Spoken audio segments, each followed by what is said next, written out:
Morning student, स्वागत है आपका अपने YouTube channel the way of chemistry पर। आज हम लोग चर्चा करेंगे अभिक्रिया के दर के संबंध में प्रमुख सिद्धांतों का। क्वेश्चन है discuss theory of rate of reaction, चाहे discuss theory of reaction rates. अभिक्रिया के दर के सिद्धांतों का वर्णन करें। अभिक्रिया के दर के संबंध में दो प्रमुख सिद्धांत हैं। इनमें से पहला सिद्धांत है कोलिजन थ्योरी, जिसे हम लोग संघट्टवाद सिद्धांत के नाम से भी जानते हैं। इसे टक्करवाद सिद्धांत भी कहते हैं। यह सिद्धांत देन है मैक्स ट्रॉज और विलियम लुइस नामक वैज्ञानिकों की। कोलिजन थ्योरी में जो प्रमुख सिद्धांत है वो कुछ इस प्रकार से है। इस सिद्धांत के अनुसार अभिकारक के अणु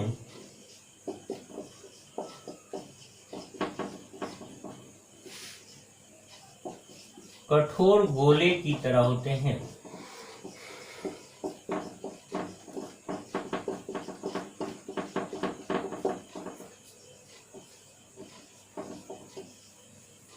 इनमें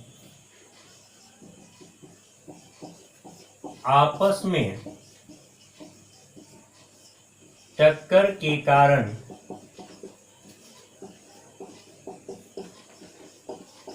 ऊर्जा की प्राप्ति होती है।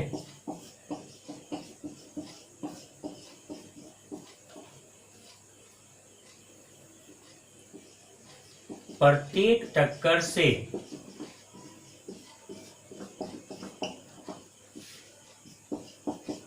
प्रतिफल नहीं बनता है।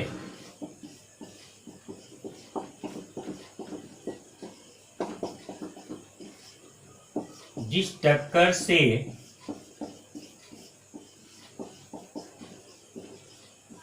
प्रतिफल बनता है उसे प्रभावी टक्कर अर्थात इफेक्टिव कोलिजन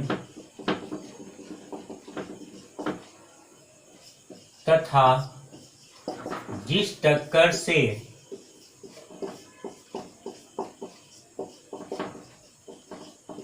प्रतिफल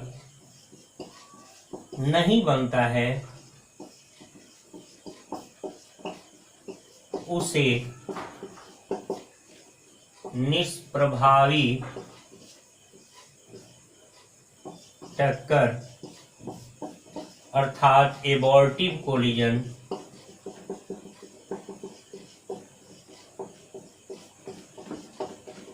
कहते हैं। According to this theory, molecules of reactants have spherical shape, गोलाकार शेप के होते हैं, and they gain energy by collisions. Each collision does not give products. The collisions which give products are known as effective collision, and the collisions which not give products are known as abortive collision. अर्थात इस सिद्धांत के अनुसार अभिकारक के जो molecules हैं वो आपस में टक्कर करते हैं, जिससे एनर्जी की प्राप्ति होती है। यही एनर्जी रिएक्टेंट से प्रोडक्ट को बदलने में मददगार होती है। यह सिद्धांत आगे कहता है कि प्रत्येक टक्कर से प्रतिफल नहीं बनते। जिस टक्कर से प्रतिफल बनते हैं उन्हें इफेक्टिव कोलिजन अर्थात प्रभावी टक्कर, और जिससे नहीं बनते उसे निष्प्रभावी टक्कर या फिर एबॉर्टिव कोलिजन कहते हैं।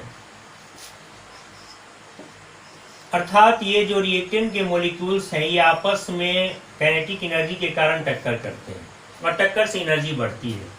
पहले भी हम लोग चर्चा कर चुके हैं कि रिएक्टेंट से प्रोडक्ट जाने के लिए एक एनर्जी बैरियर होता है और इस बैरियर को क्रॉस करने के बाद ही प्रतिफल का निर्माण होता है। एनर्जी बैरियर के लिए जो एनर्जी आवश्यक होती है यह इंटरमीडिएट बनता है और उसे हम लोग जो नाम देते हैं वह है थ्रेशोल्ड एनर्जी या फिर देहली ऊर्जा। थ्रेशोल्ड एनर्जी की प्राप्ति यहाँ कोलिजन से होती है, ऐसा यह सिद्धांत कहता है और इसीलिए इसका नाम रख दिया गया कोलिजन थ्योरी अर्थात संघट्टवाद सिद्धांत या फिर टक्करवाद सिद्धांत। इस सिद्धांत के अनुसार यदि मान लिया जाए कि X2 और Y2 आपस में मिल करके 2XY का निर्माण करते हैं, तो इस रिएक्शन के लिए X के बीच अपने बॉन्ड्स हैं, Y के बीच भी अपने बॉन्ड्स हैं और ये दोनों मिल करके 2XY का निर्माण करते हैं। तो हमें एनर्जी की जरूरत होती है इस पुराने बॉन्ड को तोड़ने के लिए और नए बॉन्ड को इन दोनों के बीच जोड़ने के लिए। और इस सिद्धांत के अनुसार वो एनर्जी मिलती कहाँ से है, तो कोलिजन अर्थात टक्कर से। टक्कर से कैसे एनर्जी मिलती है, इससे हम लोग कई तरह समझ सकते हैं। जैसे जाड़े के समय में कभी ज़्यादा ठंड लगती है तो हम लोग दोनों हाथ को ऐसे रगड़ते हैं, जिससे कुछ एनर्जी मिल जाती है। ताली हम लोग बजाते हैं, 1 2 2 4 5 तो ठीक है, तालियां बजाते जाए 100 150 का आंकड़ा पार करेंगे तो हाथ गर्म हो जाएगी। यदि हम लोग ये आंकड़ा 1000 को भी क्रॉस कर दें तो हो सकता है हाथ पर फफोले पड़ जाए, क्योंकि ये गतिज ऊर्जा से जो टक्कर हो रही है उससे भी एनर्जी की प्राप्ति होती है। और यहाँ एनर्जी यूटिलाइज कहाँ होती है, रिएक्टेंट के बॉन्ड को तोड़ने में और प्रोडक्ट के बॉन्ड को जोड़ने के लिए। और यही सिद्धांत कहता है। लेकिन इस सिद्धांत के लिए एक खास बात यह है कि प्रत्येक कोलिजन से प्रतिफल नहीं बनता है, जिससे बनता है उसे इफेक्टिव और जिससे नहीं बनता उसे एबॉर्टिव कोलिजन कहते हैं। इस सिद्धांत के दोष क्या हैं? सिद्धांत के प्रमुख दोष हैं, यह सिद्धांत कहता है कि अभिकारक के अणु जो होते हैं वो कठोर गोले की तरह होते हैं, जो बिल्कुल सही नहीं है। इस सिद्धांत के अनुसार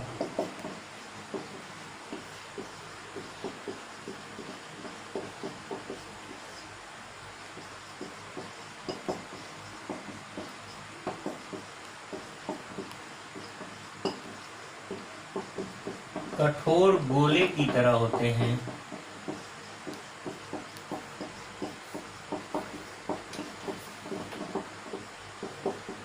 जो सही नहीं है।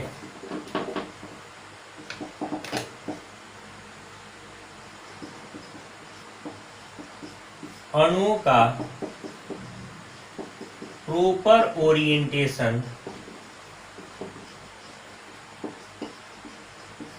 टक्कर के लिए आवश्यक होता है।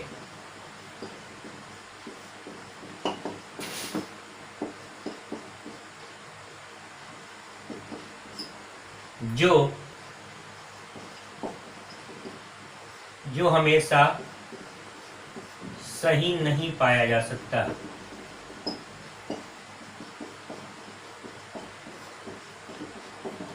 जो हमेशा सही नहीं पाया जा सकता है। According to this theory,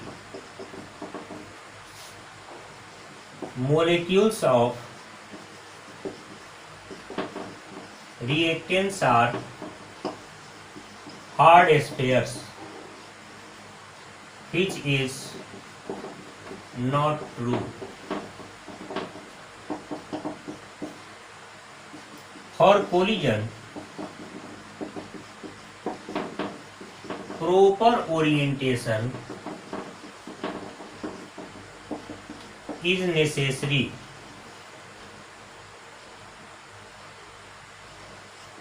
which is not possible always. और ये सिद्धांत के कई दोष हैं। इन पहले हम लोग आते हैं इन पॉइंट्स पर। रिएक्टेंट के जब मॉलिक्यूल्स की हम लोग बात करते हैं तो रिएक्टेंट मॉलिक्यूल्स स्फेरिकल शेप में हो और हार्ड स्फेरिकल शेप में हो, ऐसा नहीं पाया गया।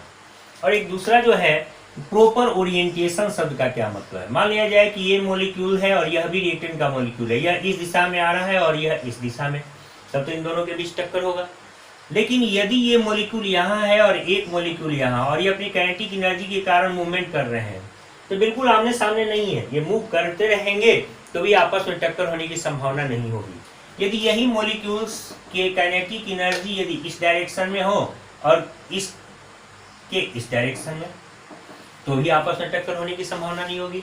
इसको हम लोग बोलेंगे इनप्रॉपर ओरिएंटेशन, इसको बोलेंगे प्रॉपर ओरिएंटेशन। बिल्कुल आमने सामने प्रॉपर ओरिएंटेशन होगा, टक्कर होगी, लेकिन जरूरी नहीं कि मॉलिक्यूल्स बिल्कुल आमने सामने हो।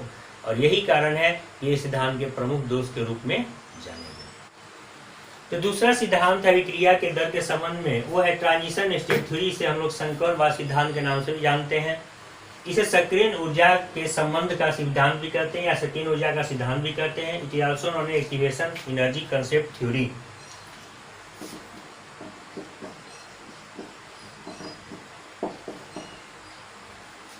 Concept based theory.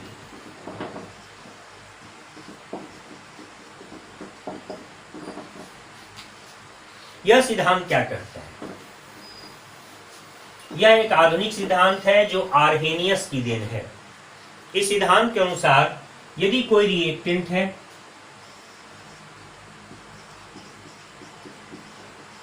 इसे हम लोग सबस्ट्रेट भी बोलते हैं। यह कहीं से एनर्जी प्राप्त करता है